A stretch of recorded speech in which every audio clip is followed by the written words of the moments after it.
Now, The World Ends With You was a game that came out to a bit of a strange situation with Square Enix. They hadn't been on a Nintendo console for they had weird, Crystal Chronicles, a bunch of weird games showed up, and then they made The World Ends With You, which was basically a new IP, which at that point in time for Square Enix was strange and wonderful. And back then it was a fantastic game with its own unique art style, all these different cool things. It's back in Switch form, and I thought I'd let Shaney play it and tell me what he thinks of it. Shaney, did you play this before you played this version? Yes, I played the 2DS version. Not 2DS. 2DS. The DS version. Wow. Technically it's 2DS, yeah. Let's not go there. The DS version. Yes, I played through the DS version. I beat that, and I think he played it through maybe 2 or more times. Yeah, I really loved that game, and I felt really strongly passionate about that game. The badge system was great. Yeah. It looked sick.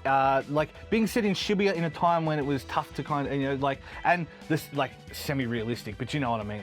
You know it's Shibuya straight away. Yeah, even just the characters themselves, they felt actually really well done, and you could connect to them pretty easily.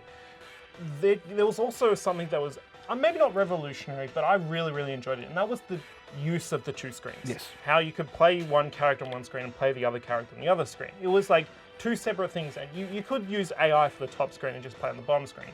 But mastering both, it just felt really, really nice, and you could actually flick your eyes between them. It was amazing, even it was one of the better uses of the concept than there was previously, and especially for a semi-turn-based RPG, it was really well done. But coming to the final remix, that's what they're calling this version, yes. So Tui Final Remix on Switch. There's also been a secondary port of this, if you haven't heard about it. It was on the iPad. So that's basically what we get. So that's the sad part, and I'm going to open it up with that. It's basically the iPad port. So does that mean the graphics are better at least, and the sound's remastered, that kind of stuff? Basically that. You're getting a lot of remastered content, things that are just slightly less edgy in a sense. The art style feels clean up, but that sometimes doesn't really work. It worked pixelated. I don't know. It worked for the kind of semi-sprites. Yeah, I think that art style really worked. There's another thing where the backgrounds on the 2DS, the DS. I keep saying 2DS. On the DS, the backgrounds, how they shifted. Yeah. You didn't actually notice it, but it was really, really warped and done well. On a bigger screen though, it's kind of actually almost sickening. When you notice it, it kind of jars a little bit. Jars a little bit, and it's almost takes away your attention from the actual gameplay itself. That's a little bit painful, and that's not the only painful thing about the Switch port. So the thing is there is actually additional content as well as the 2 control methods of the game. So you've got your touchpad control where you're controlling Neku, the main character, as well as the partners. You do that through just an extra pin that they added. That's on the iPad as well as this version.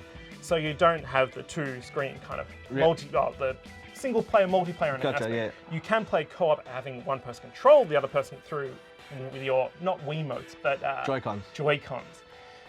That's not really that fun because it's pointer mode. Yes. Oh, that's a yikes for me, dog. Yeah, you're using it and pointing on the screen, and every time you disconnect from the screen, you have to reset. You press Y and it resets back in the center. Fun. It's not great. It's motion controls. They've tried to add that kind of element to it, and it doesn't really work well. The motion controls, to be fair, the Joy-Cons, the motion controls are better. But it's not one of those things that necessarily requires it. But that's the thing. They wanted to add that extra aspect to having 2 players kind of thing. Your 2 characters kind of style, and co-op is the best way to do that. But I feel it would have been better to have it using the Switch in the sense that having 2 players with 2 switches right next to each other could play 2 characters. That would have been better. It just hurts me. So they Squeenixed it. It's not even that. It's almost Nintendo'd it. Is that? I can't say that. I can't say that. You can, because that's the term for it. Okay, but the problem is the game is still really, really good. Because keep in mind, you played it very young, and I played it when I was in my late teens. So that's how old we're talking this game. Do you think it's still worth people playing it? If you haven't played this game, it is still a really, really great game, and you should really pick it up. The Switch is probably the best and easiest version to get. Best is not the right word. Best way to easily get it. Yeah. The iPad is probably a lesser version, and you can still easily get that though. But if you still have it on DS, it's probably not worth